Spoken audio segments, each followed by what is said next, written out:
Hey everybody, I'm Agree, I'm Harrison. and this is Bottom Line Design. And we got a very special guest with us this week. It's Darian Edwards, who, I mean, where do you even start? Like, you may have interacted with his designs from Nike. Honestly, one of the gestures that he helped invent for mobile, right? With the Mailbox app. There's just so much to get into.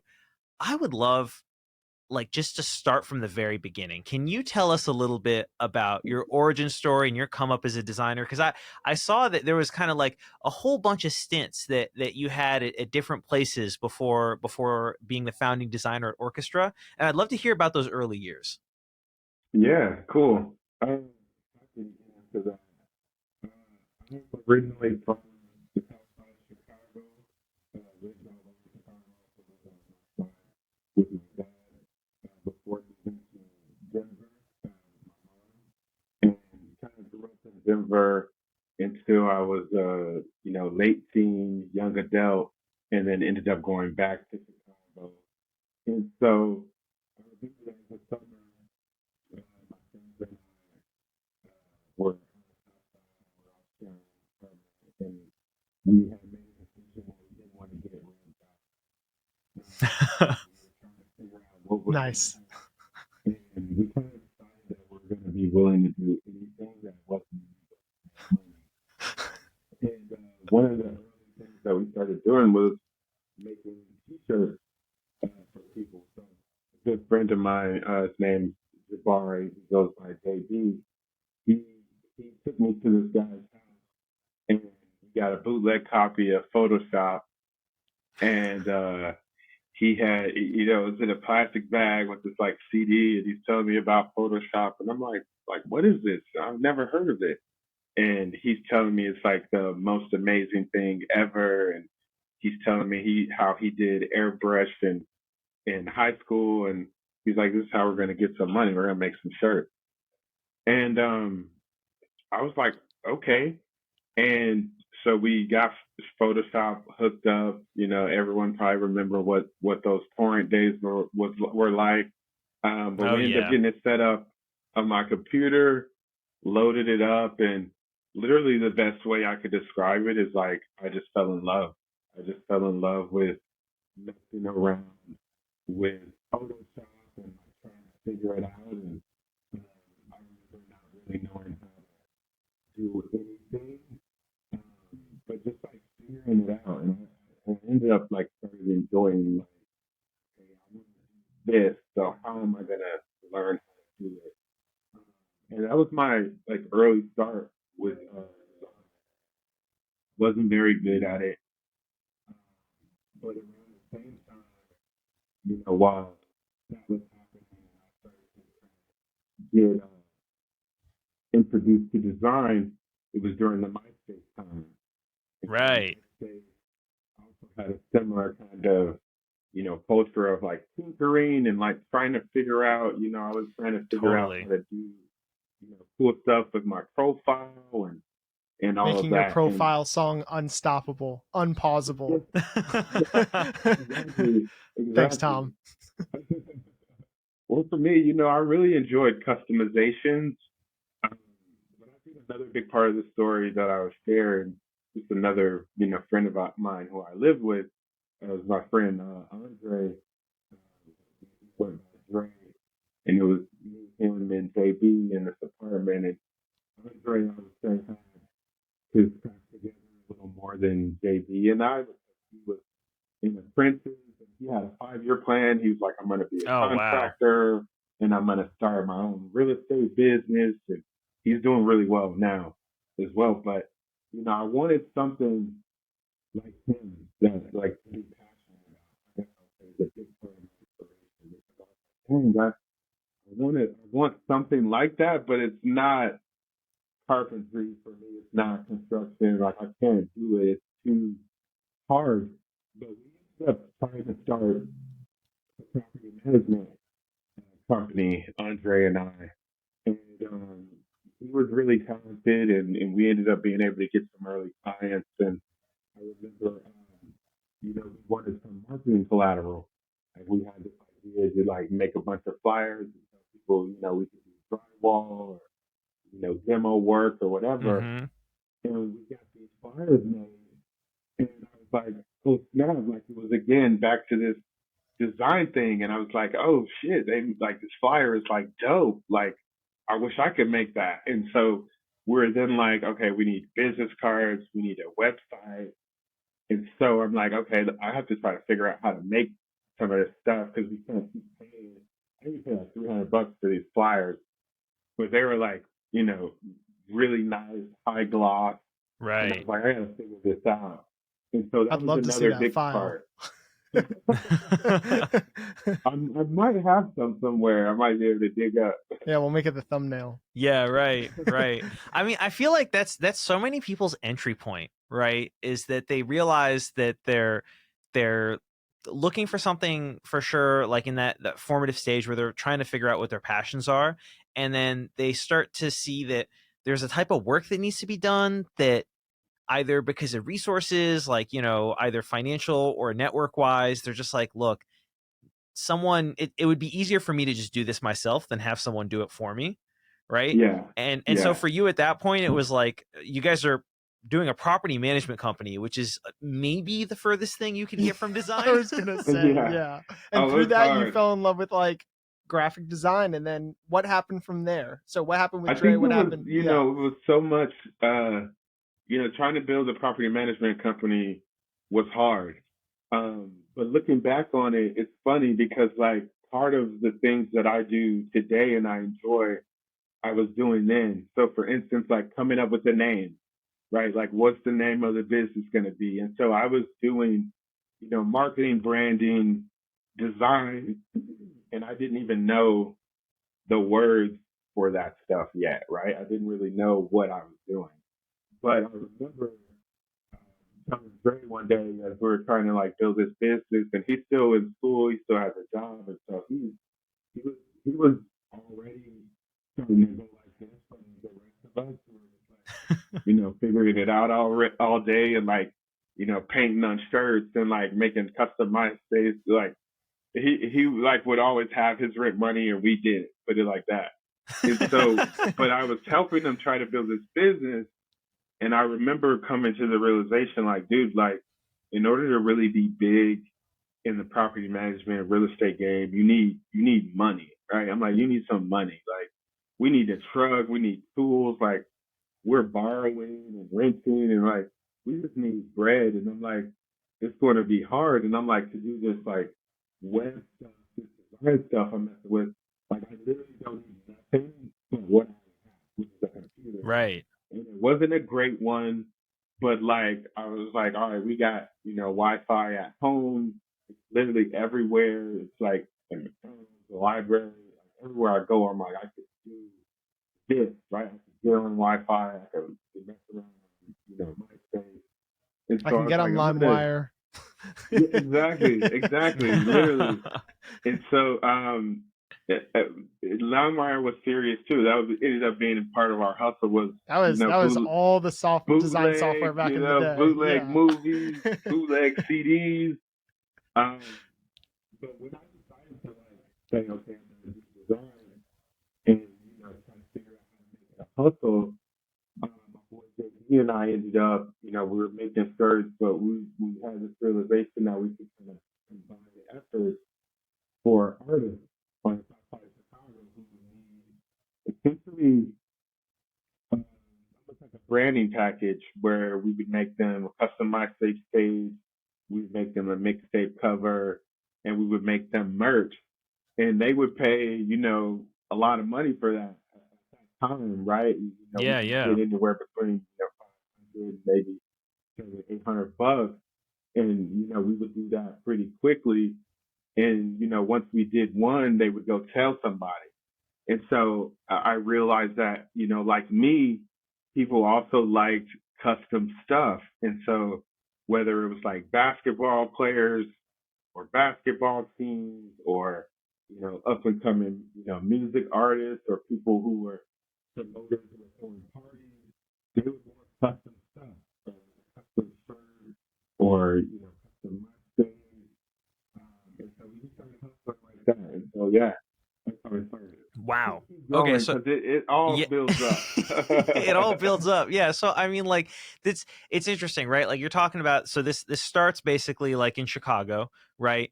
And you start out in the property management space. You realize that the design part is both really interesting and the least capital intensive.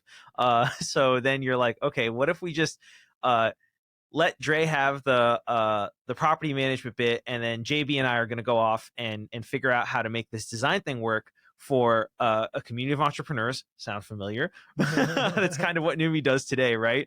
But our artists in Chicago are Silicon Valley startups, but it's very much it's a similar kind of thing. Where Yeah. it's just like people want custom, well-made design, and Hmm. I want to know though, like, what's the journey that gets you from there to, like, I remember looking at your work history, and you had a stint at WePay. It looked like right after they came out of the YC batch.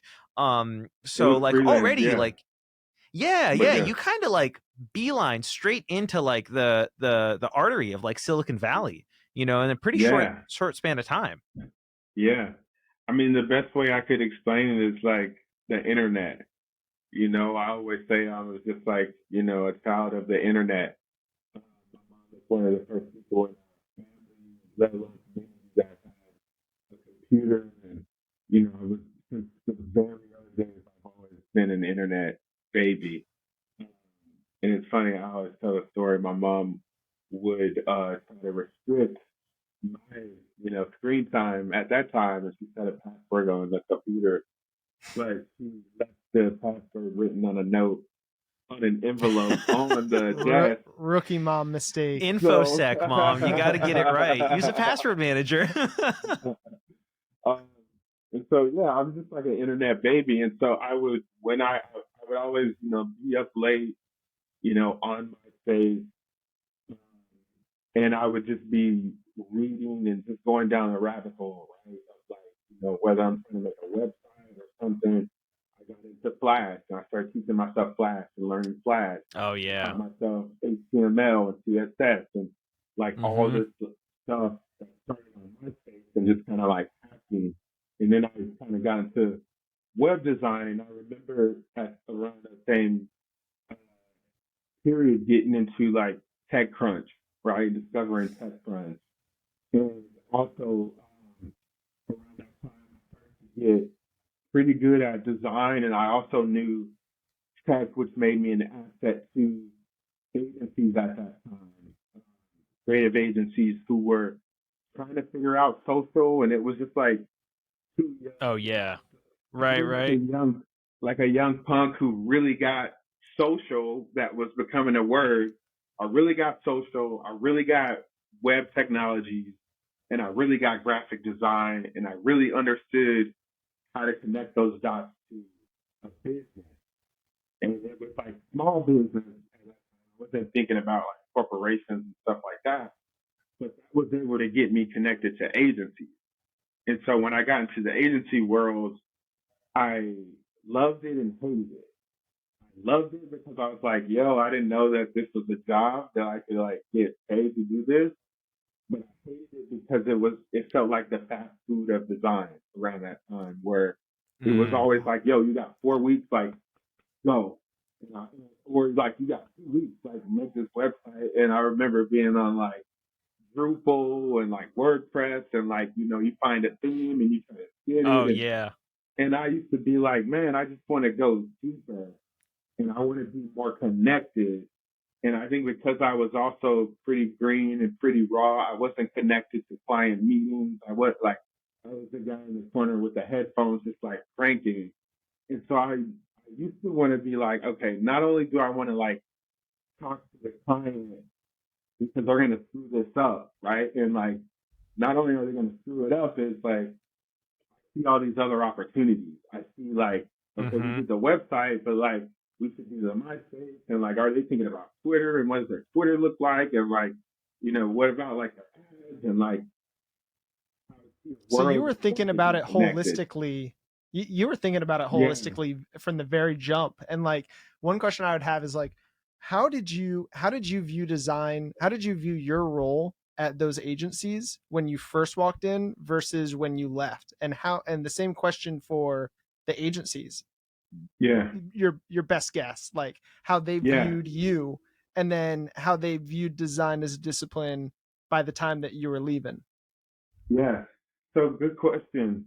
Um, Let me answer the story on how I got to startups real quick because it's Yeah. related. But I'm sorry, I was just taking a long time to get there. But the way that it connected, because part of that, like agencies are fast food design, want to go deeper, more holistic, is I started to learn about startups and what was happening and reading about companies and tech firms. And I was like, oh, they're doing that, right? Like if you're a startup and you're coming from like zero and it's like a small team and like you're touching the, it felt like that was a way to be connected to the business.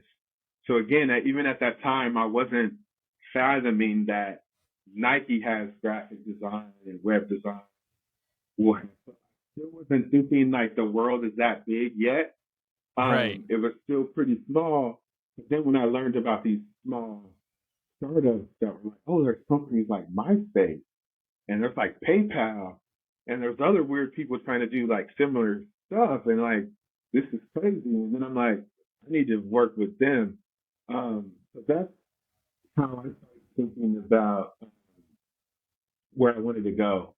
And to answer your question around, how I thought about design, um, when I started versus when I started to move towards wanting to work in technology, I would say at the very beginning, um, one thing that's always reigned through is, design is a service. I see design as a service. And I started to look at what I was doing as a progression of, what my father did and what his father did. My grandfather was a brick mason. And he built houses for people, and he would drive us around, and he would be like, I built this block. Me and your uncle built these houses. Wow. And my dad is a barber. He's been a barber for 30 years.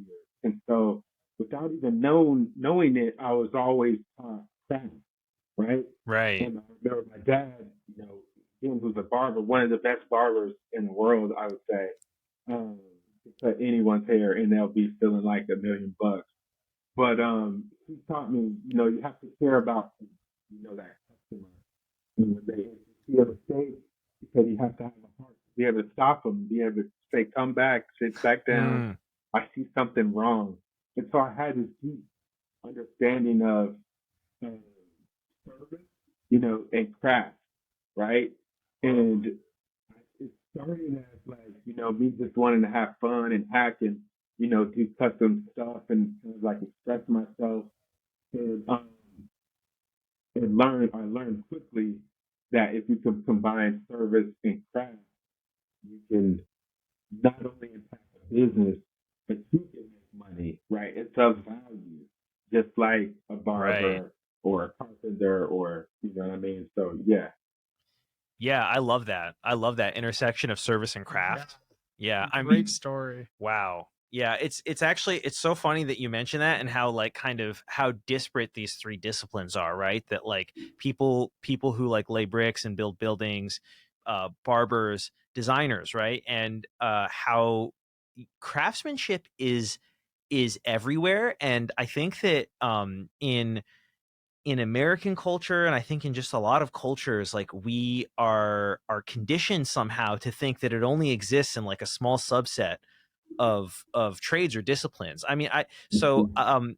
actually like about a month ago I was in Japan, and one of the things that blew me away about my time there was how um it felt like this was a place where craft and craftsmanship was abundant, right? Mhm. And even like the when the guy who took our passports at customs to like make sure that all the like the stamps and stuff were there, the Yeah. way that he did it, literally he like received it like, and he put it down and he like lifted it up like, Yeah. was like, are these your passports? And we were like, yes. And he was like, excellent. One passport, two passport. And then he like brushed over it, and it was just like, okay, here's how the guy who literally checks the passports at the airport is treating his job, Yeah. and how seriously he takes it.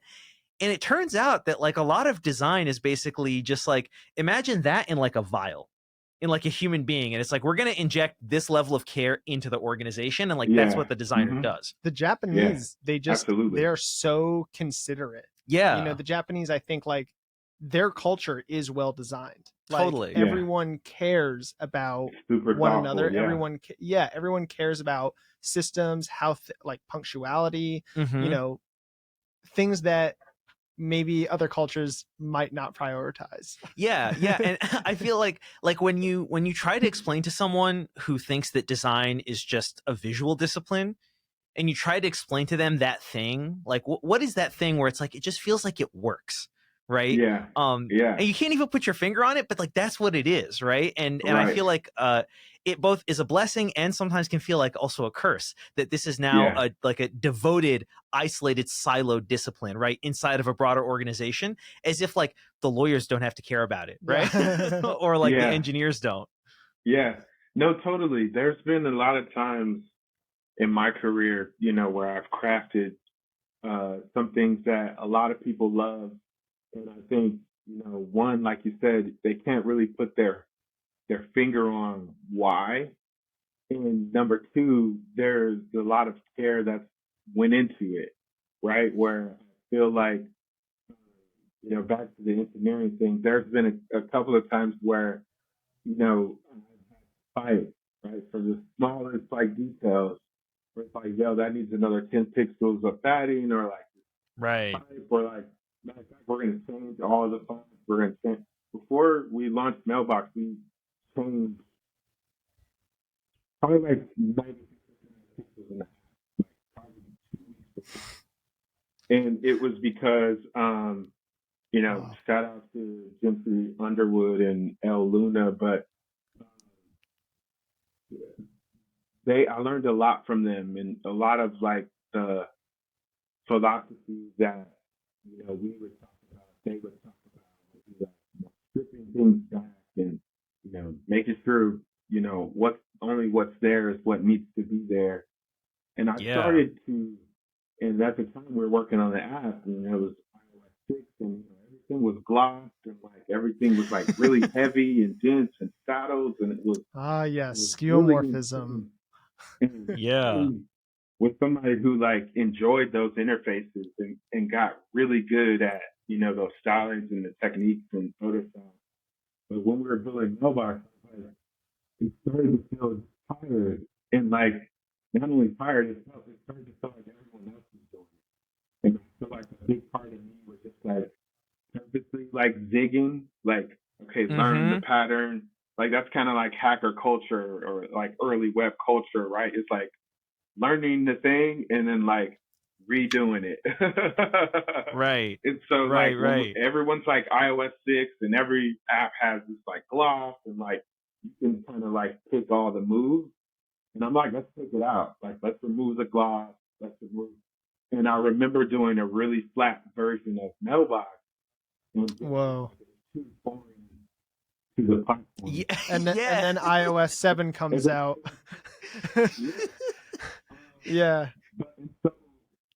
iOS team's like, yo, this Edwards guy, Or it was pretty flat, totally pretty light. And so, yeah, we did that. And like engineers were not happy, but when they seen the response, I remember, one of our engineers being like, yo, whatever you want to do, let's do it. And I had similar what was that experiences feature? at Nike.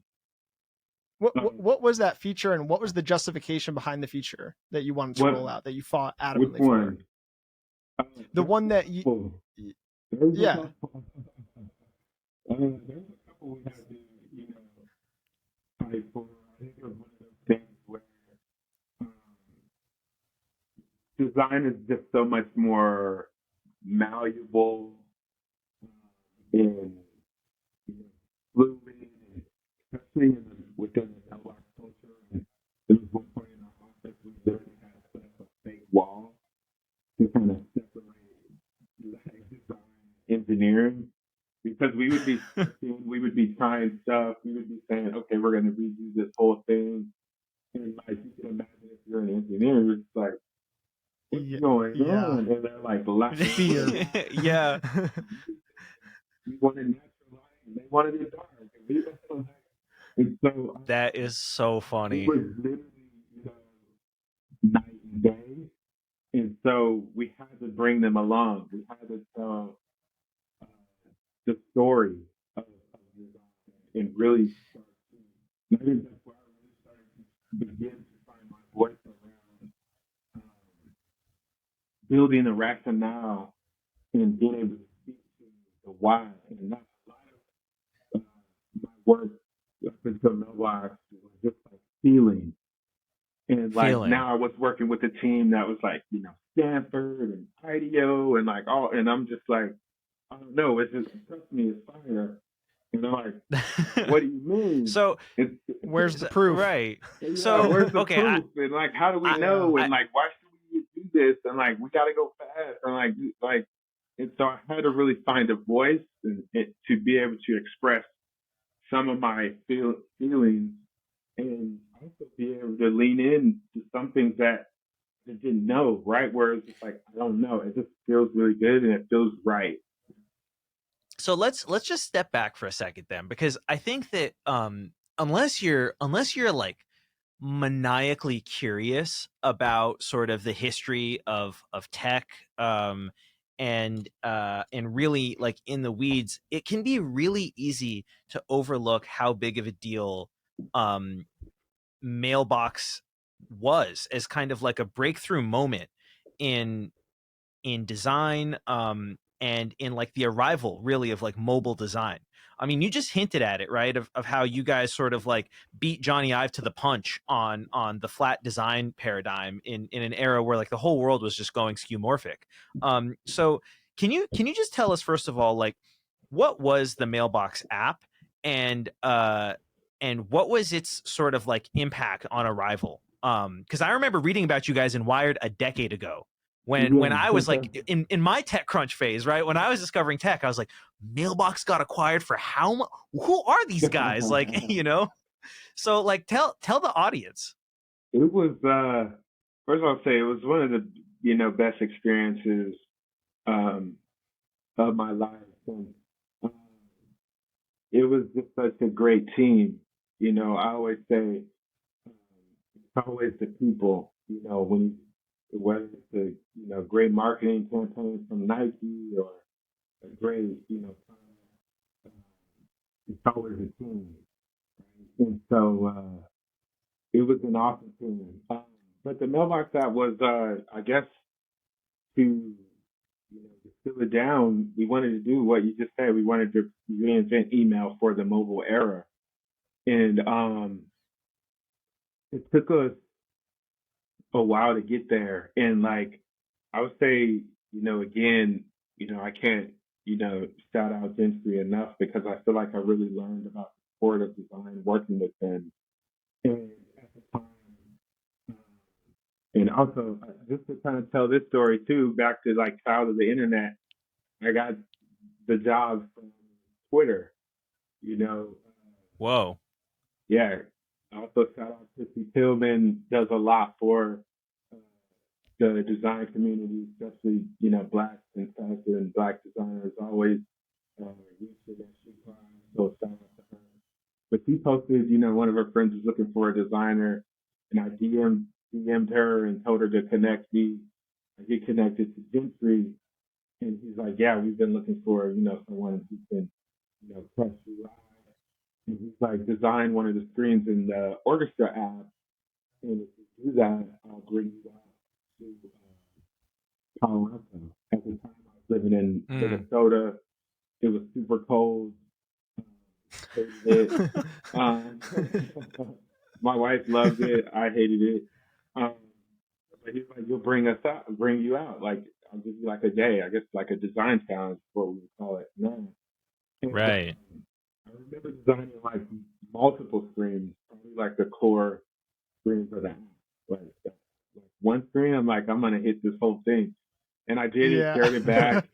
And he was like, I want you to come out and meet the team. And I was like, whoa, crazy. And, I get out there and, we started working on the V1 of orchestra because at the time, orchestra was just like a beta, but it was still getting some traction. And Jack Dorsey tweeted that he loved it. And so it was getting some Yeah. attention. But it wasn't a V1 yet. So the team was working towards V1 and they were trying to think about like Android and um, to try to get there. And I was only supposed to be there like a day and ended up staying a week and working closely with the team and trying to design the V1 of orchestra. And then, anyway, I was hoping that would snowball into like a job. And I remember, getting ready to go back home and telling Gentry like, "Yo, are you guys getting a job?" And like, this is like, Yeah, yeah. like buzzing, right? I'm like, this is everything I want. And he's like, I gotta talk to the team. And I'm like, tell me. So anyway, I ended up getting a job. Come back, like working remote. That wasn't even the thing then. Oh And yeah, I would yeah. come to Palo Alto, and Gentry was like, "Yo, I need you to be here with me." And I was like, I wasn't really able to relocate, and I had family, and my son was one, and so I started living with Gentry and renting a room out of his house in Palo Alto, which is culture shock for me. Um, um, but I'm there, just like right in the heart of it, and I remember being like, like we could walk by what's the mayor's house and Steve Jobs' house is a couple miles away. Yeah, Walk by there. Mark it's Zuckerberg was wild. here, and the orchestra office is in the old Facebook building, and so I'm like, shit, I'm like here, like this is the. I literally treated startups like my sport, from Chicago, just like someone who studied Kobe and all these things. I would study founders, and I would study, Paul Graham, and I would study like all these people, and so I knew who they were, and I would start seeing them at the creamery. Yeah, yeah. Right, and you're just like, oh.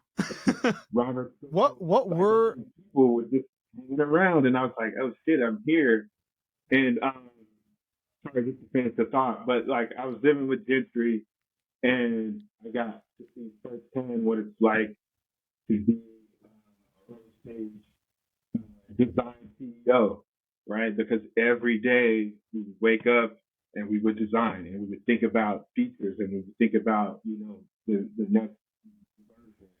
And like, have dinner and still be thinking about it and still sketching. And then, Right. we would wake up and do it again. And so it was crazy how it started. so I had a question from earlier. You had said that you put up a wall between engineering and design. Yeah. When did that wall how did you learn, or like was there a specific moment in time where that where the bricks actually began to come down, versus you building it up? Yeah, yeah. I think it was after, probably a little bit after. So, like, if we fast forward, right, we took a lot of, you know, iterations of Mailbox. I could show so many versions and looks and feels and branding and all kinds of stuff. And when we started to get to a place where we knew it was it, and then we shipped and we had a wait list, I think that's when the wall started to come down. Um, Partly because we scaled so fast that it was all hands on deck, where a Oh, whole for team was sure. like manning Twitter, manning support. There's something where people on Twitter got flagged for having sleeping bags at the Twitter office, but we had a sleeping bag. The mailbox, it was a tiny office space, but we had a Yeah, seat yeah. there, and our engineering team cared a lot about not losing anyone emails, and they're dealing with crazy, race conditions and just processing so much data. And I think there was one feature early on where it took we're a couple of years to where they're at a point where they're processing, 5 million tweets, and we're processing over 5 million emails in the first couple of weeks. So it was just That's crazy, insane. and it was all like real time sync, and so it was a technological feat what they were doing, but we were like watching our system 24. I, And I think that's when it started to come down because we're like, yo, these guys are with us, right? Like we're with them. We Yeah. have to show that we're with them, and yeah. if they're here on servers, we're here on Twitter, right? Yeah. Oh, for sure. And I mean, I love like some of these details that you're sort of like you're peeling back. Like this is actually what happens behind the scenes, right? Like people like see the press releases, but they don't know that like to make this thing, to make Mailbox happen, right? We're talking like a founding designer having to relocate from Minnesota and move in the spare bedroom of the CEO's house, right? To just like make everybody be able to be in the same room. You're talking about like sleeping bags in the office, right? I mean, like in The Godfather, they have that the phrase, right, of hitting the mattresses is what they call it when all the soldiers, when the family's at war, right? Like all the soldiers have to basically Catch agree with his mob references day in day out. But like when the family's at war, the soldiers have to like sleep on mattresses in a warehouse together because it's like, listen, we got to be in full sync, right? Yeah. And even that detail that you're sharing about like kind of being in Silicon Valley, like in this space, it feels like I remember, I don't know what your experience was like when you first got to San Francisco, but I felt like, frankly, it was wild. Starstruck. For me, it was 2 days after graduation. Yeah. It was literally like 2 days after graduation. My dad had come out. He was super elated. And I remember my furniture was not even unpacked yet. And he had already fallen asleep in the boxes from IKEA. And I was going to work the next day.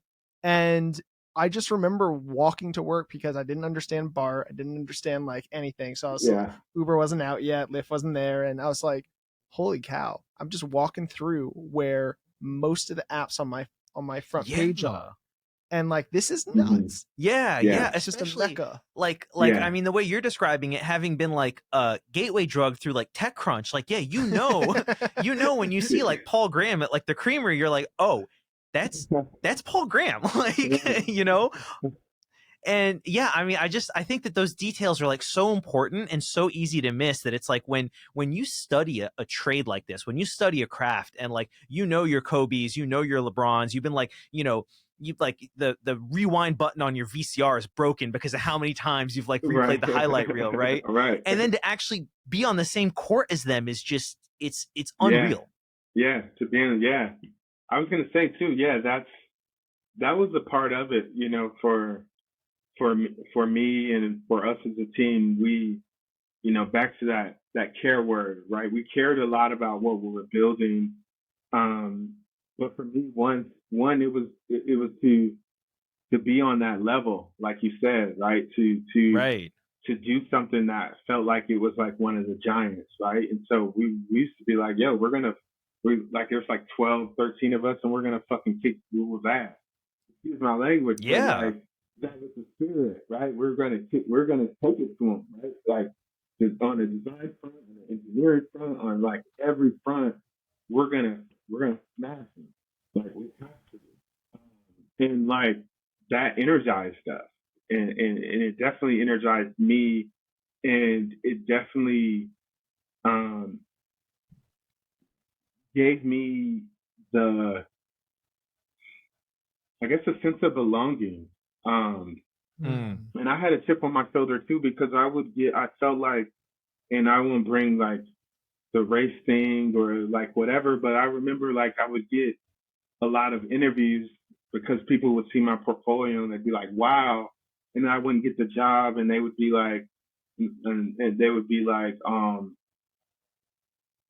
don't know if you're a culture fit and things like that, right? Wow. And so unbelievable. Part of the reason why we ended up in Minnesota because we were in the Bay Area. My wife had my son, and the cost of living was just crazy. And I was freelancing, but trying to get a full-time job. And so I was getting a big look from like Yahoo and Yelp and these companies were, giving the call. I wasn't able to close the job. And so I remember telling my wife, like, oh, we're this close. Like, I know it. Like, and I remember Their loss. your point of like studying like the players, I would study all these designers. And so I would be like, yo, Yeah. if my portfolio looks like theirs, I can make the type of money they're making. Right. It was that simple in my head. Right. And so I was telling my wife, like, yo, I just had an interview with Yelp. Like, I didn't get it, but we're close. Like stay with me. And she's like, we got one dependable income. We're living in Fremont. Cost of living was just crazy. And she's like, she had an opportunity to get promoted. And so we ended up moving. And so anyway, coming back, the mailbox, I got a tip on my shoulder. Right? I'm like taking like I got a list of like designers and hiring managers. We're like, yo, coming back for you. Oh, for sure. So I just also want to like highlight for a second, like the importance of Mailbox as like and its role in almost like announcing the arrival of mobile design. Like if I remember correctly, you guys were the team that pioneered some of these like pretty like almost pull to refresh level kind of interactions, right? Yeah. And if we weren't the first, there was a couple things where, people did similar iterations, but we kind of brought them in and made them bigger and made them, more useful. And I feel like it was a big part of, inspiration on both paths. I think, this we talked about a lot early on. Like what if we, to make it like mobile, we had to take the best of mobile features if we're going to reinvent this for mobile. Like, and the best mobile features were like, okay, how do you think about like push notifications, and how do you think about gestures, and how do you think? And so I think we got deep into the capabilities of the phone and thinking about it work on the phone and like starting with phone first principles. I love that. What led a lot of like the gesture stuff, and then I think like another thing for me was back to what I said, where it started was like MySpace, or even like hip hop being a big part of my inspiration. It's like the remix, right? It's like pulling from totally something but making it yours, right? And so we're like, all right, we're gonna pull in like if we did this gesture, or if we did like how can we redo Twitter refresh? It's funny that I want to bring this up because the I love the interaction and design of the dynamic island. And we had something similar with Mailbox. I don't know if you guys remember, but when you would pull the refresh, we hijacked the status bar to say getting new messages, getting new messages. Like we were one of the first apps to use that space. And, Apple like gave us a smack on the wrist and told us that we couldn't do that. And so we had to redesign it, and we kind of updated. What an honor! What an honor to get a slap on the wrist from Apple. Hey, that's too innovative, and we should have come up with it first. Yeah. Sorry. It's like we're gonna take that. Yeah, give us a decade. Like we're gonna get to that. Oh, they're using that space now. That's so smart. But they told us we couldn't do it, and we had to redesign it so that it looks like our app screen grew and went over the status bar, but we weren't using the status bar. But so okay, I also real quick, I do want to, on this gesture thing. Am I making this up that you guys were the ones that put the horizontal swipe on the map? No, you know what I'm talking about? I don't think so. So at the time, I don't know if you guys remember Clear to do. Yeah. The gradient. So they were doing the swipe. And, okay. So that was a big inspiration. They had to swipe on their to-do list. And we're like, man, Right. that's fun. Like, we should do something like that. And so we had a system of gestures, and I will also say, even before that, we were thinking about gestures heavily. I was a big Iron Man fan, and I've been showing Victor videos, and he's like, "This looks more cool for a movie than for how someone wants to work." And I'm like, "No, it's super slick." Um, and so Minority Report. wanted to use Oh yeah. gestures more than anything, and I think he wanted to make it mobile. And then when we saw Clear, we were like, "Oh, that's it." And then we took it a step further by having like multiple, like trying to play around with Oh yeah. velocity to get multiple actions in each direction. Right.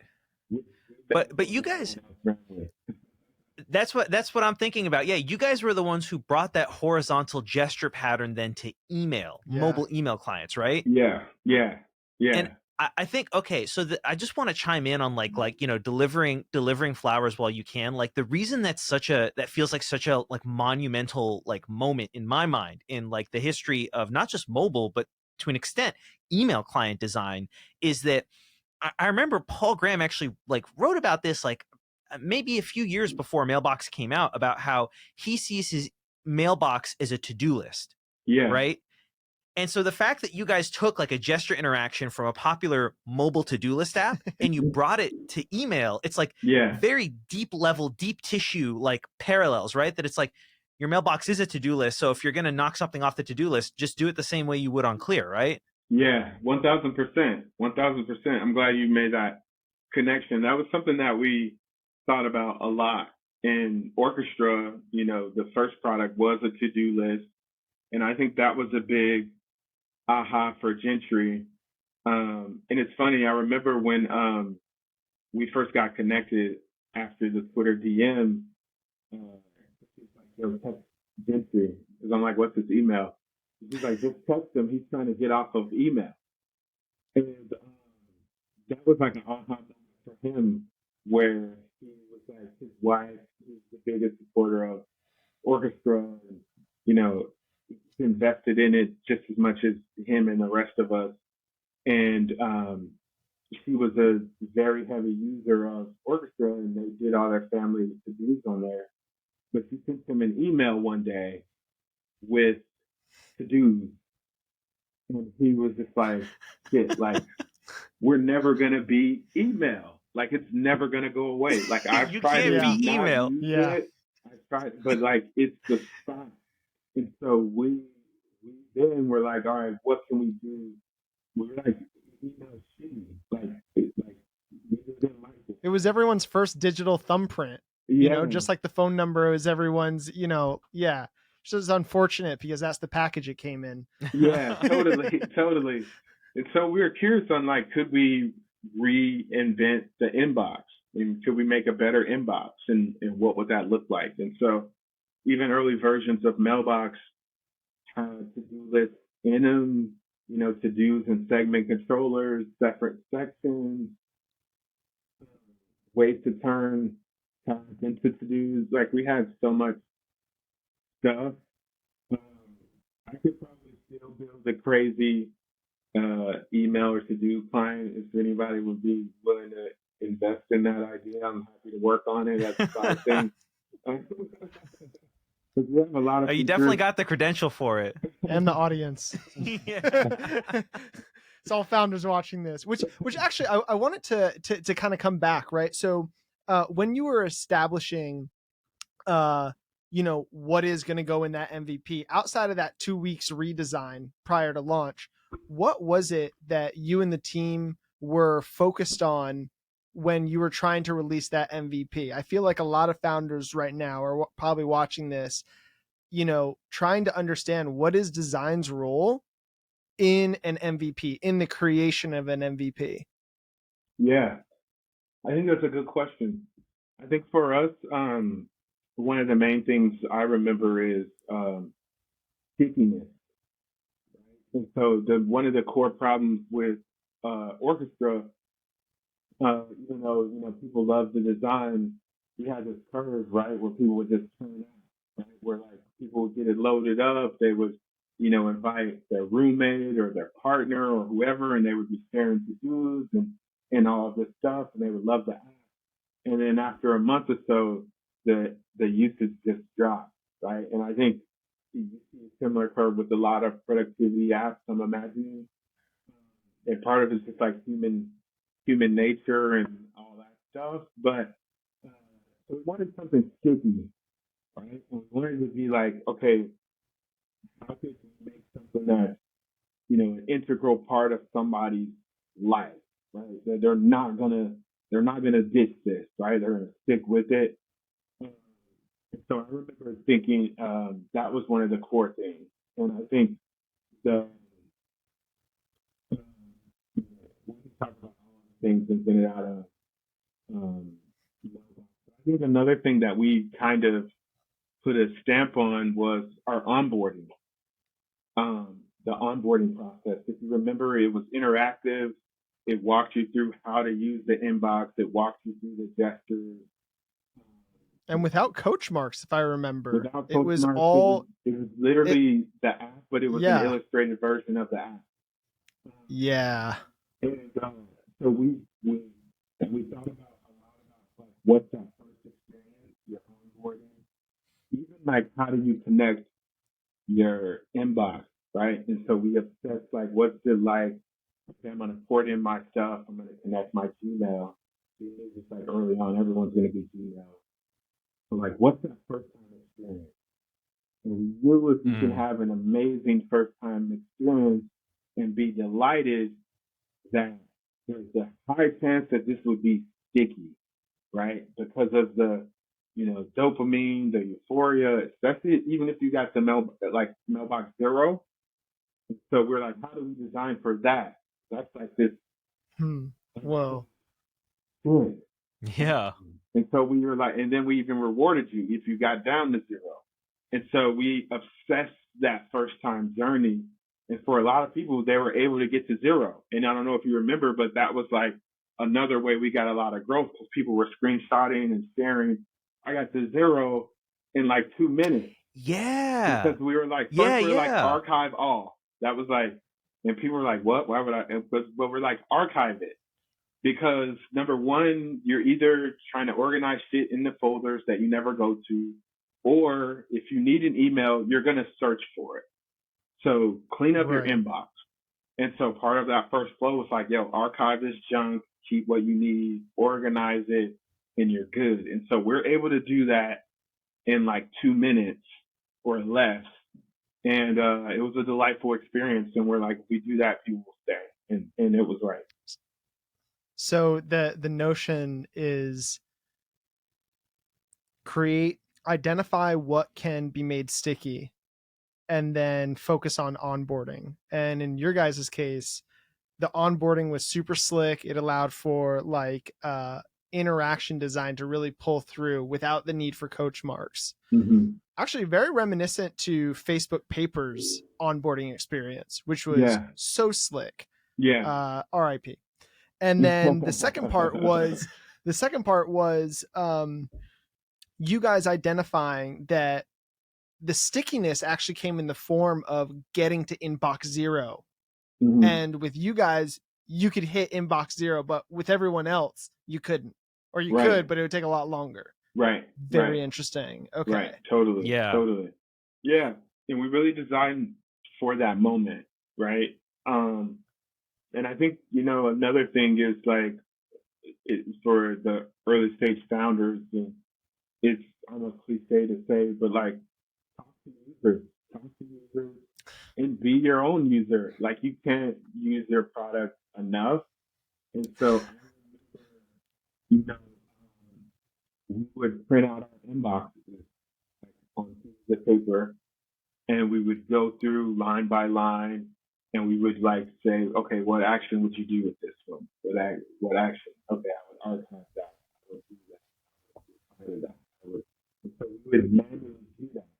We invited people to our office, and we would have them print out their inboxes, and we would go through.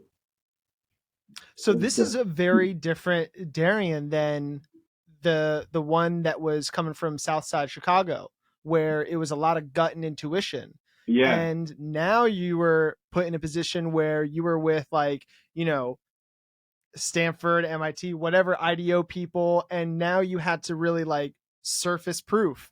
And so Yeah. this was your proof. Was that like kind of like your first example? Like what was it about that founding team that elicited that response from you that made you go the extra mile and provide that proof? And also, how'd you get them involved in that process as well? I think it was really, we're just a team and really them getting me involved, right? I think, before Orchestra Mailbox, I was pretty raw, still, but I was, um, I guess how you describe it is you have an intuition, right? And I also say and I don't, I'm not trying to be like crazy, but I feel like I have a gift to kind of do some of this stuff. And I say that because when I started working with Gentry and L and Scott and Steve and the team, and there was so much stuff that I intuitively knew or understood that I didn't have the word for.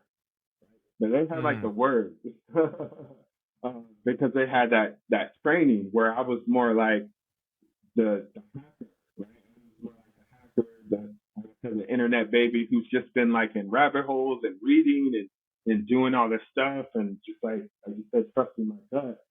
But they had the real words and the training, and so I was able to kind of quickly bridge that gap and like learn a lot from them, um, and also learn a lot about um, process, um, the process of design and um, problem solving, thinking. Whereas um, early on, I would say my focus was really just like output, right? Because I wasn't necessarily connected to like the results, whether it was like me doing stuff on my own or if it was working with like different agency opportunities that I had. I wasn't connected to the outcome or the result. And so it was all about output. And then at Mailbox and Orchestra, and I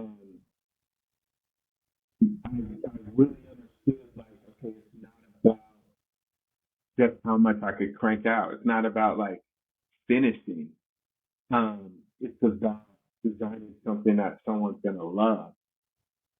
And like that's a challenge because and another thing I learned was like runway, right? When I went to started working with tech, it's like Sure.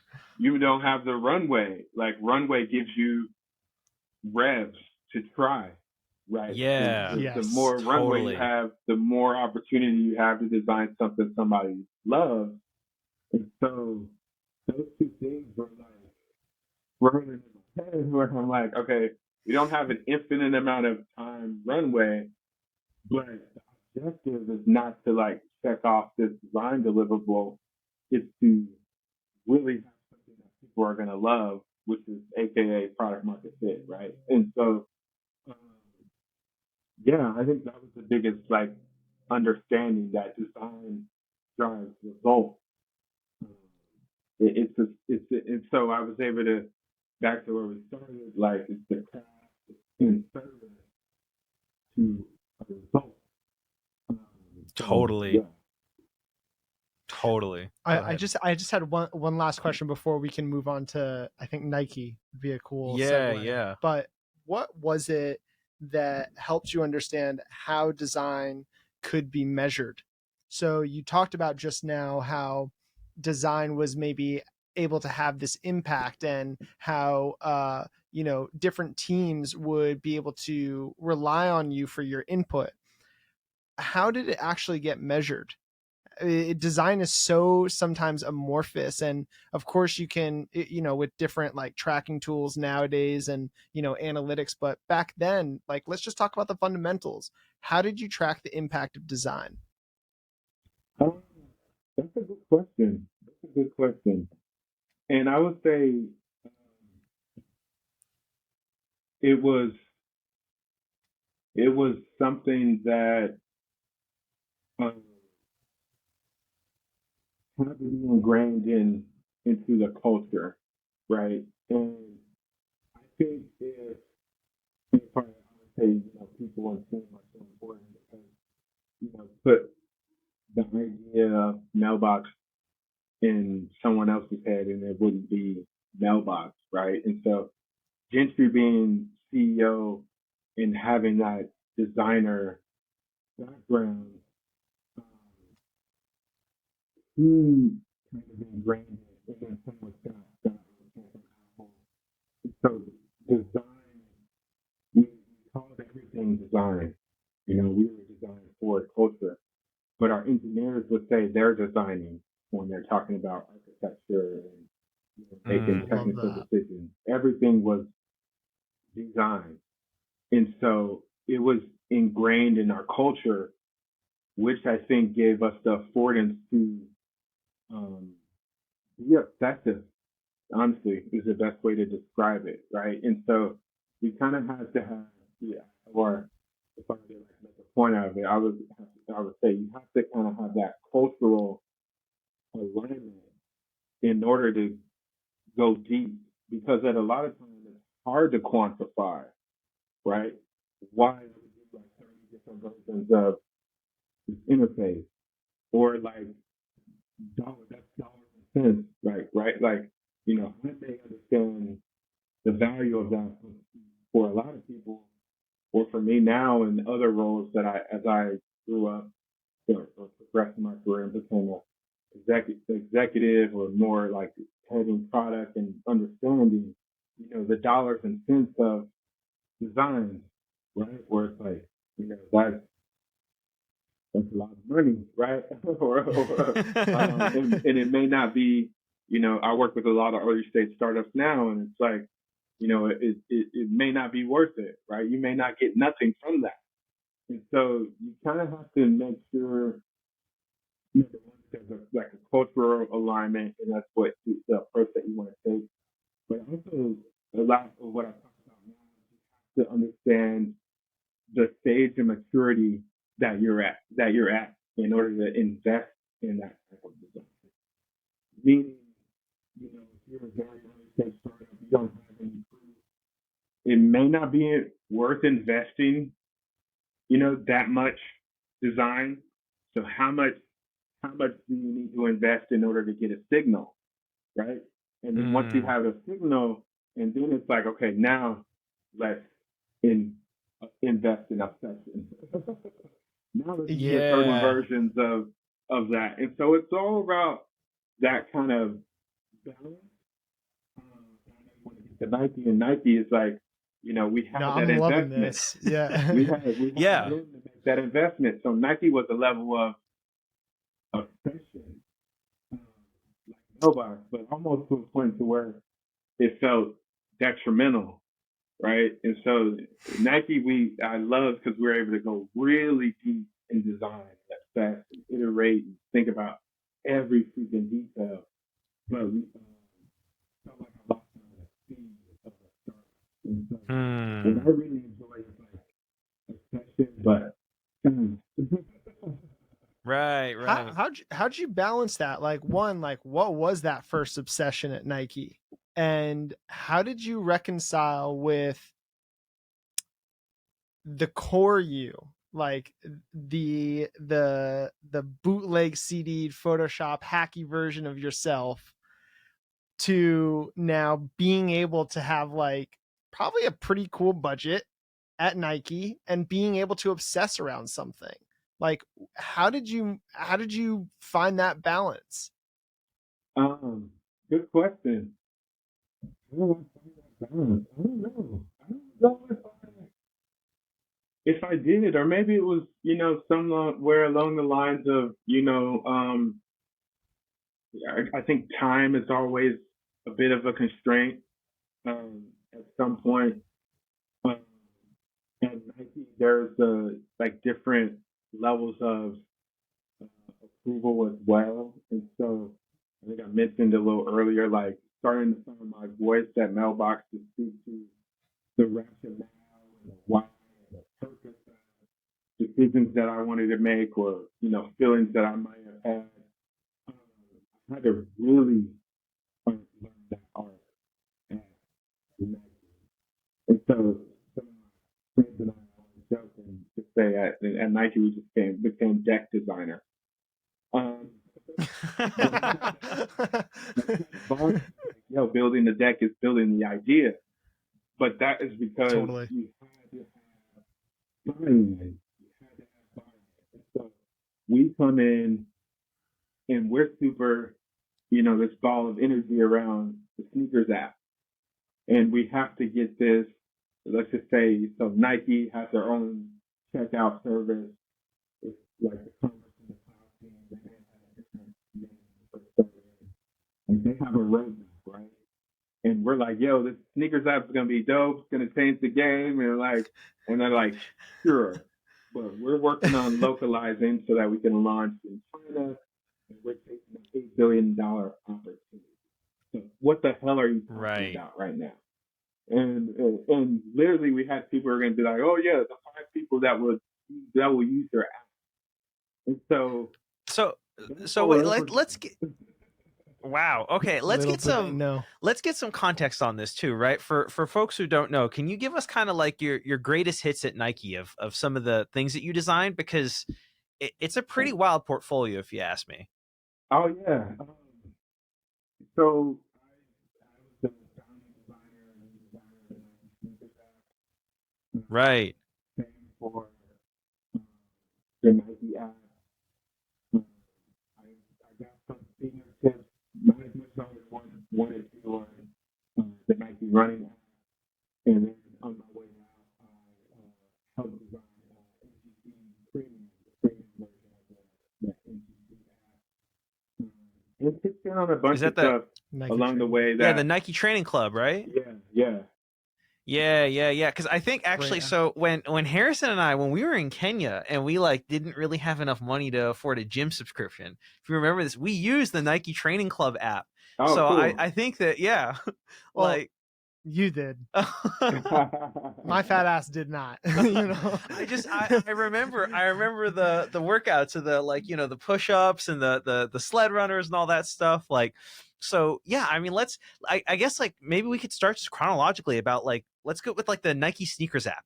How did that come together? Because I think that you mentioned that you met Zane, the founding designer at Instacart, through the collab on the Nike sneakers app, right? Yeah. So I remember I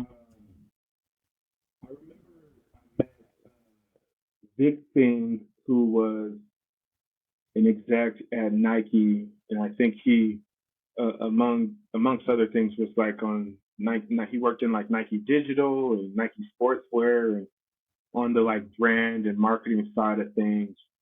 And he was deep in culture and technology. And a friend of mine who worked with us at Orchestra and Mailbox had left to go to Nike. Peter Brumka, his name, and he met Vic Singh, and Vic was like, I need somebody who understands, technology, and culture, and sneakers, and sports, and UI, UX. There's not a lot of people out there like that, but I need somebody like that. And Peter, a Venn diagram of one Darian. Yeah. One Darian Edwards. Coming right up. Right. And so Peter's like, yo, you need to talk to Darian. Because, Peter he used to live up in Hayes Valley, and we would meet up around the Undefeated store right there, and get coffee, and so he knew I would always be in line at Undefeated waiting for Jordan drops, and so he knew I was connected with sneaker culture and sports, and so he introduced me, and we met. And, we met at this coffee shop down the street from the Mailbox office. And so he's like, can I pay you to come up with some concepts for a Nike Sneakers app. And I was like, can you pay me? I would do that for free, but you can Yeah. definitely pay me. Um, like I used to, like back in the day, I remember they opened the first Nike Town in Chicago. I wanted to work at Nike Town just for the uniform. And it's like, he was a huge Jordan fan. Always like my pops had Nike on since I was, a baby. So he's connected to the brand. So I was excited for the opportunity. And I remember Vic dropped me off at the bus station, and I was taking a bus to BART, and I started sketching right then a couple of ideas for sneakers, and pitched him, and he liked it, and he um, was like, "We're going to come out tonight and meet some people want to get more serious about this opportunity." And so I remember going out to Nike um, for a week, and I built a whole prototype of this app.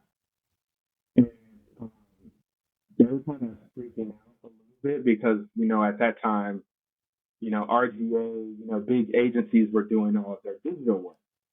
And so they're looking at me like a unicorn, and I'm working at Dropbox, and I'm like, yo, like, we literally do this every day. Yeah, check out this Flash prototype. Yeah. But then it takes, like, in their minds, it takes a team of, 20 people from RGA to get that type of output, right? And I'm like, this is my job. And so anyway, they're like, oh crap. And so we went back a couple of months of me being at Dropbox, and um, Dropbox is an awesome place to work, and great culture where they don't really sweat time. You can come in whenever you want. As long as you get your stuff done, like no one cares. So it's like I didn't have meetings. So I was able to moonlight and work on the sneakers app. They got a co-working space on Market Street, a couple blocks from Dropbox. So I'd literally leave Dropbox and walk and start working on it. And then if I needed to, I would go back to Dropbox. And sometimes I would go back to Dropbox 6, 7 p.m. No big deal. I was going back and forth. And my family was still in Minnesota at the time, which is like, I got no family with me. I'm just like hustling, right? I was like my wife and kids all the way in Minnesota. I'm just gonna like crank. I did that for a couple Very months. supportive wife that you have. Very, very supportive. He's a real MVP, as they say. But yeah, that went for a couple months, and then they really, like, Nike had at the time introduced me to his boss, and his boss introduced me to, at the time, the creative director and VP of Nike Digital Brand Design. And they were like, yo, you need to come to Nike. And around that time, I'm at Dropbox. We have been acquired. The Golden Handcuffs are very, very big. And I'm starting to talk to my manager and Gentry and Scott, and I'm like, yeah, I think I want to go to Nike, and like this is like a dream job. And they're like, yeah, but don't you want to be a millionaire? Like, it's an IPO. It's not if, it's when. And I'm like trying to wrap my head around all that. At the same time, we have moved to San Francisco, and my wife, she hates it. She just does not like the Bay Area. And so that was a struggle. And so it was like pressure from the wife. I was like, I don't want to live here because I just drug her from Minnesota, which she loves. And she's like, I don't want to live here. And then Nike's like sending shoes to Dropbox with like notes, like only boxes you need to be worried about are shoe boxes. Nuh-uh. Nuh-uh. Yeah, it's like 4 pairs. So it's like, and the man was like, "Yo, you got package?" And we're like, "Great, yeah, So that's that's how Nike does a DM slide, Yeah. right? Is they're like, okay, what box product? We have shoe boxes. yeah." So anyway, ended up It's a making real the power decision. move to do that to the company that you're working at as well. Like, Yeah. Yeah, yeah, yeah. They're literally like, we really. They're like, when we meet people who connect into this brand and are talented, you have to get them. Um, and so they rolled out the red carpet for me. And I was like, Wow. Okay, so that's the story behind the sneakers app, or is there more to it? It's like takeoff and its reception and all that. I mean, there's a lot. There's a lot to that story. If I could maybe like some highlights are, it was the sneakers app in that experience was also amazing because the sneakers app ended up being like a startup within Nike.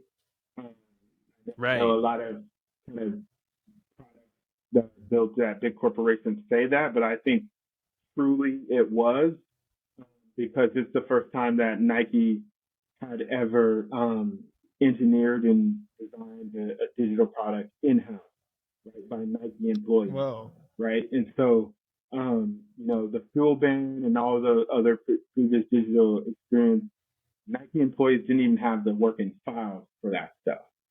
Um, Wow. so um, this was the first time that it was like coming out of Nike, by Nike, and so it really felt like um, getting to be a founder all over again. Um, and that had, its ups and downs. The downs where I started to touch on was like, we had to fight for tech infrastructure and things that from the corporate level we weren't allowed to build on our own. Like it would be faster if we like built them independently, but we had to integrate because of legal and compliance, all of these other things like shutdown and user stuff. And so if we didn't have to be connected to the mothership, we could really like innovate and do way better things. Um, so we had to integrate, which means we had to get on those roadmaps. All right. Sorry everyone for those for that technical difficulty. We're back.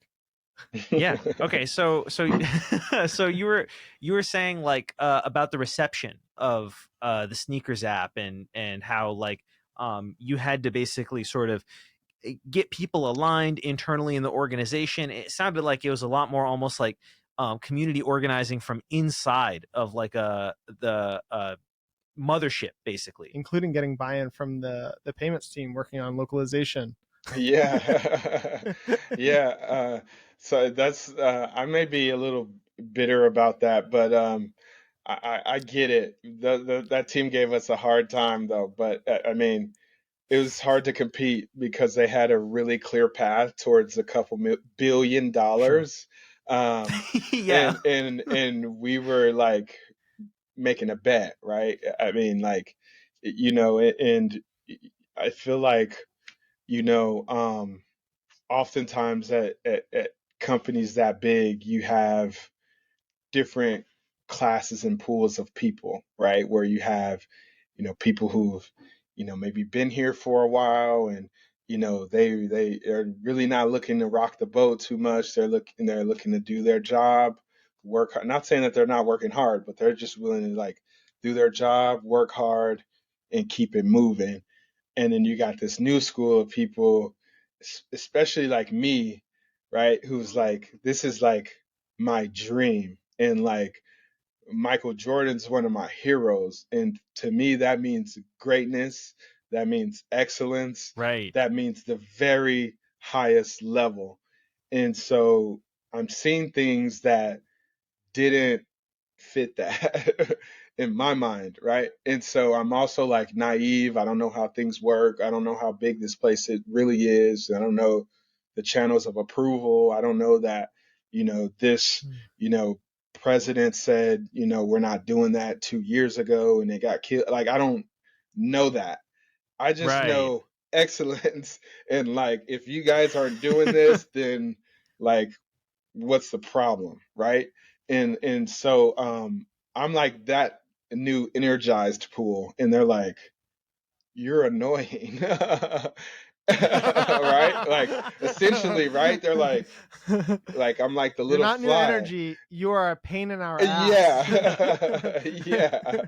And I'm like, but no, we're gonna crush it and we can do this. And so it was interesting for me coming from tech and startup culture where number one, I was like a couple years ago, I was like, living with our CEO.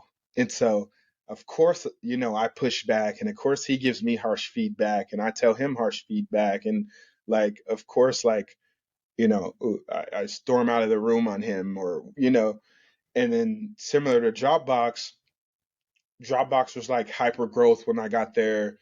There were 100 people, and then they're like, we're going to be 250 in 6 months, and it happened. And so we were pretty big, but we would still talk to Drew and Narash, and they would come to design reviews, and we would still push back with them, and we would still tell them, hey, this is what I believe, and this is what I think needs to happen, and they would be able to take that. Versus like now I'm in a very hierarchical corporate structure, and people are looking at me like, that's a VP, what are you doing? And I'm like I know more than him, right? I know the product, I know the technology, I know the customer. Like he doesn't know better than I do, so why shouldn't I state my opinion? And so I'm like, you know, not in good graces from a Nike leadership perspective, but I think it was learning for them too, right? Where they're learning of like, okay, Totally. this is a new way of working, and these are like new people who are like don't really care about this stuff. Like I don't care about like you're gonna fire me for trying to make the best product, then I'll Right. take Right. that, Right. right? And like also I don't care because I'll go get another job. Like like it's so it was a different dynamic where you have these people who are like obsessed over this product and everything about it, like the end to end experience, and like they don't care about what leadership says and timelines. And so Right. we're Right. like these pirates at Nike, and we only cared about the consumer and like keeping that level of excellence for the brand. And we set out to build uh the sneakers app, and yeah, it was super fun, and got to work with a couple of super talented agency partners along the way. Got to work with incredible internal design team, and so I was happy when I joined Nike. It went from we were kind of like, and that was like intentional. I remember Vic and some of the execs from Nike, Jesse, were like, we got to keep it like tight until we get a nice proof of concept, and then we can work it back in through what they call the matrix at Nike. um, and so it was just kind of like me, and then you mentioned Zane, and we were doing concepting, and it started to grow a bit more. But then when I got to Nike, I was able to work with the team. Uh, so I can name drop, but but there's a very talented team that started to help out and contribute, which was awesome. That's incredible. That's incredible. And so then like what what was the rest of like kind of I guess like the arc of your tenure at Nike? I know there's like more stuff to get into than we even have time for, right? We'd have to have Yeah. you on for like 4 more episodes to get into all the stuff that you Which we'd accomplished love to there. do. Yeah, yeah, Let's do seriously. it. Let's do it. But but like yeah, like so the sneakers app goes live, and like what was kind of like the arc of the rest of your tour at Nike? Yeah. Um, First I'll say thank you guys again for this opportunity. I never have had a chance to really tell some of these stories, and as I'm just like reminiscing and thinking here, I'm like, I gotta find something to do with some of these stories. So my kids might get tired of me talking about some of this stuff, but um, no, it's been good to reflect and kind of go back. So appreciate the opportunity again. Um, but I would say like the arc We're was, equally grateful. oh yeah, no problem. Seriously. Yeah. I mean, yeah, it's just yeah, reciprocating that. Like, I mean, I've been personally before I even met Harrison, I had been exposed to the work that you did at Mailbox. So, I mean, just like think about like someone who like when I was in my TechCrunch phase, like reading about like the stuff you were shipping on the other side of a screen, right? Like before I was in the arena, like I was in the nosebleed seats Yeah, being like, right. wait, they did gesture interactions on Mailbox? What? Like so this is I mean for us too, it's like it's kind of surreal. That's cool. That's cool. Thank you for sharing that. Um, so I guess the arc was a lot of different things, I'll say, but um, one of the things that um, I would say I'm most proud of is kind of back to being like one of the founders, right? Because like um, Nike has an incredible digital products org now, right? And when we were there, no one understood what we were. And so to say, okay, you're a product designer at Nike, you're like, you make shoes? And you're like, no, it's software. And they're like, find another name for that, right? Yeah, that's not product design, right? And then I'm telling them, yo, where I come from, the Bay, like, San Francisco, Palo Alto, it is product design, and you go find another name for what you do, right? It was kind of like that. Um, One's digital, one's physical, yeah. but they're both industrial design. They're both product design. And so it was a little bit of like that when um, I first got there. It's not like that currently, right? And even the design org at Nike is probably over a couple thousand designers, and we would have um, design all hands where all of the orgs within Nike would come together. They do a Nike annual book that has all of the contributions across the Nike brand, all of design. And there was a year that we weren't included, right? Um, we were very vocal about it, and they made sure we were included. The following, there was app design and UI and a bunch of digital product Wow. stuff. But so I'm just That like, must have hit you at your core. yeah, yeah. It's That's like a sucker punch. Yeah, and so you can imagine being at this big design company, but not kind of seen as a designer, right? And and then like, and so one of the things I'm most proud of is helping to break down some of those barriers, right? Helping to, bridge that gap and educate other parts of design at Nike on what we do, and they would be fascinated, and they would be blown away about the amount of detail and craft and you know Yeah. tech and like understanding went into our work. And so it's back to like saying like was like a startup founder at Nike. I had played a part in that, right? Establishing what digital product looks like at Nike today. And that's both from a cultural perspective, but also from a work perspective. So a lot of things that I worked on, um, or my team and I, we became like part of the core system, right? As far as like sneakers app started with like the core components was the feed, right? And like the initial insight that we had was like at that time we're like everyone the world lives in a feed, right? And like there's a Facebook feed, there's a Right. Twitter feed, there's an Instagram feed, there's all these feeds, and we wanted to make the essentially shoe porn feed, right? And so it was like this core like system was this like feed, Another key component was like profile, your Nike profile. These all became shared capabilities across the Nike app, the Nike training app, um, and Nike running app. And so some of those key early concepts of like the feed, like a unified profile, unified login, and like various standards for checkout and photography.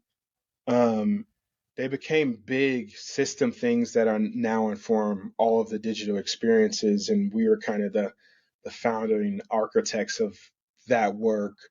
And so now seeing it, we're like, damn, that's dope. And 5 years ago, I said this was going to take 5 years ago to do, jokingly, but we made Here we are. Yeah, Yeah. it. Uh, Incredible. Incredible. and so it's cool to see a lot of the stuff that we were envisioning then and fighting for and pushing for kind of come to life now. I think that's the biggest kind of arc. Yeah. Wow. That's wonderful. Yeah, seriously. And I mean there's so much more that we haven't even had a chance to get to about like your tenure at Playboy and like leading digital design there and the surfaces, and then obviously like fast AF which is like kind of you like going in the proper like the co-founder seat.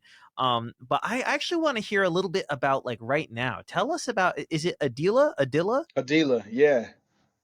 Adila? Okay, yeah. Tell us about Adila. So Adila is my personal product studio, and Mm, I'm currently incubating a couple of ideas. I have a team that I work with. Shout out to them. About three or four designers, and we collaborate with early stage startups, and we do design work and everything from product brand strategy. But the primary focus of Adila is to build our own products, build mm, and develop our own products.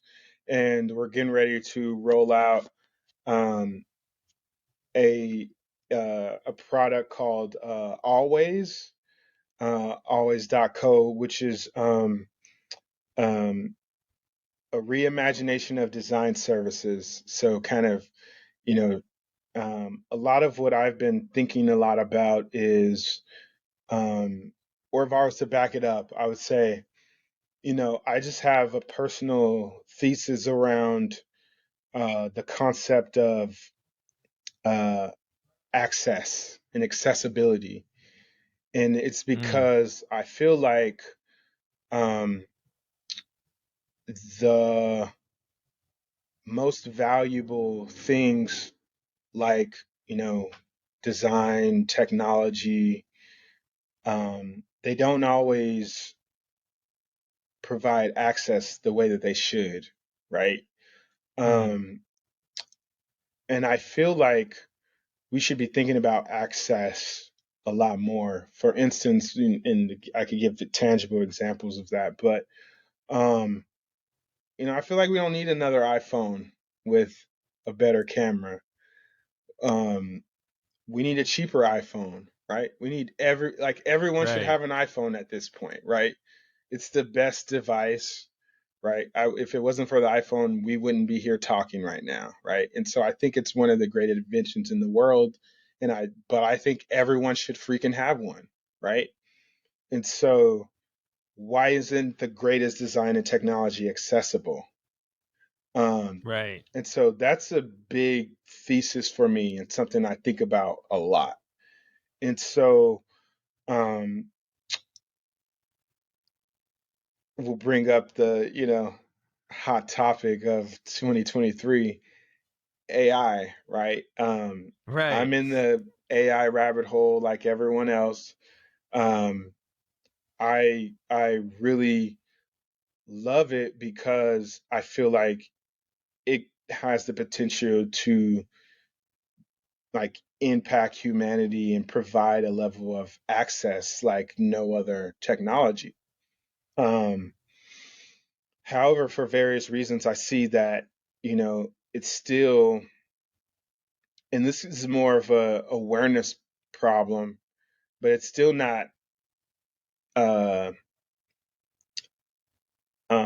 it's still not commonly used and integrated in places like the South Side of Chicago, right? People still not they're not educated and aware about Chat GPT and or I'm just saying that if that's the big brand name, that's the Uber. People aren't even aware of that, Right. where I come from, right? They don't even know what that is and how that could impact their lives.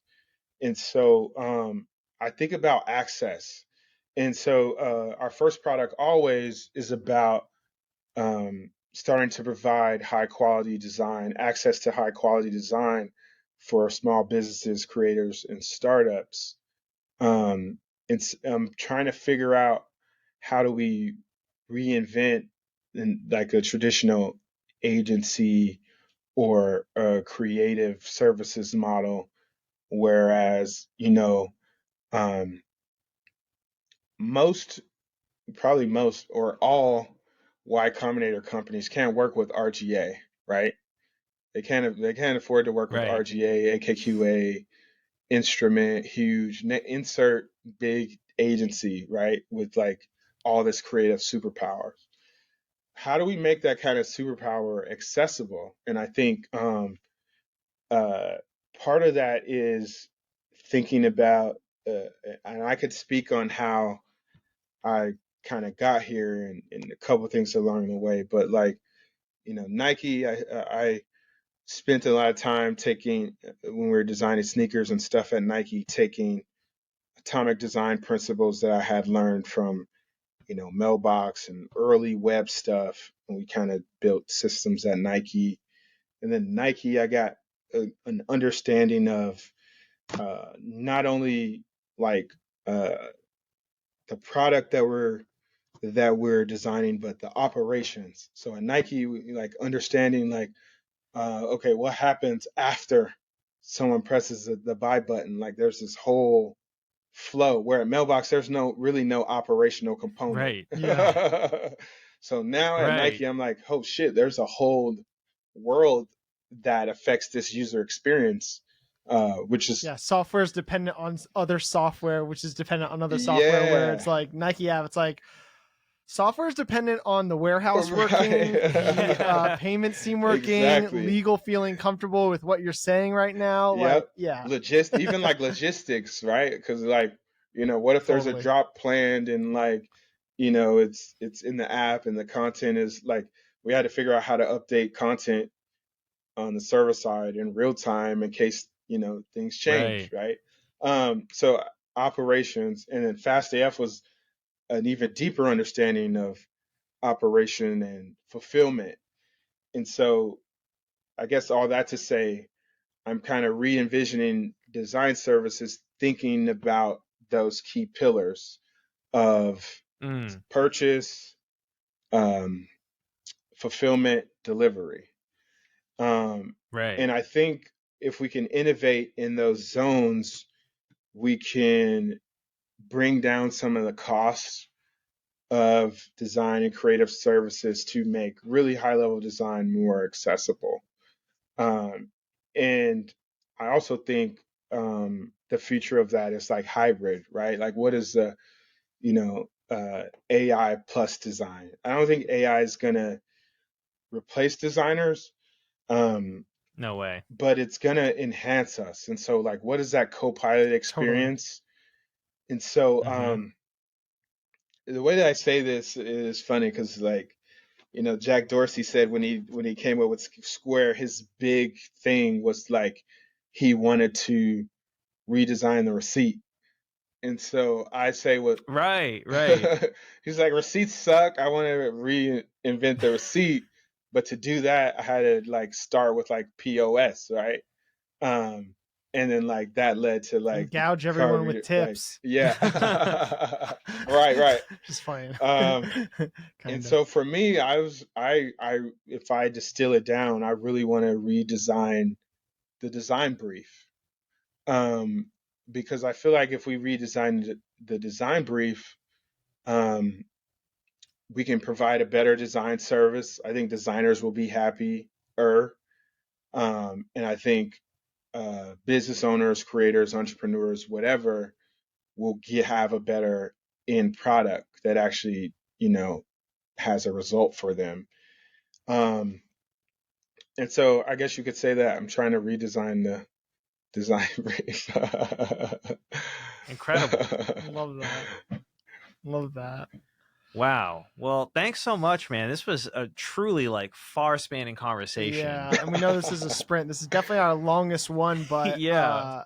I still have so many things that I want to talk about, as I'm sure Agree does as well. Like, everything from you brought up like cool topics around like and fascinating topics around like how race actually played a role in you as a designer and like coming up, and maybe like how founders perceive design and what was your reaction to that, and how you maybe molded their perspectives. Like, there's definitely a part two in the future if you'd be willing, but this was so rewarding, and we're so happy and honored that you came on, man. Like, we really appreciate your Yeah, time. no problem. Thank you, and thank you for your Thank you. No stories. Thank problem. you so, No so much, problem. Darian. If I could just touch on the race thing just a little bit, I would Yeah. say, Please. that's another thing that um, I feel proud of is, we're progressing, right? And I tell this, say this, and I tell these stories when I talk to some people because I'm always like, there wasn't an Afro tech or black syntech, and I think I just joined a Google community called Blacks in AI, and these communities and these people, didn't exist um, when I was, starting in startups and technology, and so I'm excited for the progression, um, and I'm excited for um, um, more progression around people being able to be themselves and fully show up. If I was a closing message, something that we need to work on. If I was to close with something that's going well and something that's not going so well, I would say the going well is just the progression and seeing tech and startups start to look different, to see founding teams start to look different. And that's from race, gender, uh, Totally. background, geography, location, and even Yeah. skill set, Mm-hmm. right? Like there was a time where, investors hated on design founders, right? And so I'm excited for the progression and starting to see uh, change. If there's one thing I would say we need to work on, it's still um, how do we embrace that change so that we have a community and culture where um, everyone feels comfortable showing up 100% authentically as they are, right?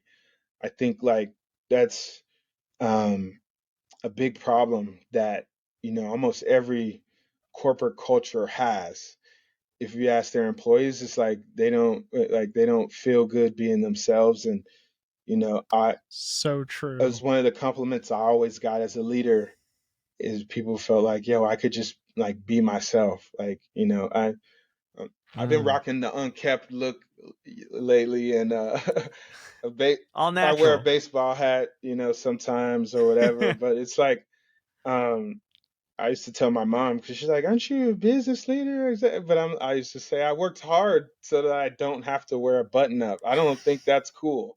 Um, Oh, I love it. Exactly. and that's just me. But like, if you want to wear a button up, cool for you. Like, however you are, however you feel comfortable authentically showing up as yourself, you should feel safe and empowered to do so. And so, as we're building our companies, our products, and continuing to push tech culture, that's something that I want us to work on. Love that. Love Really that, love that. man. Yeah. Yeah.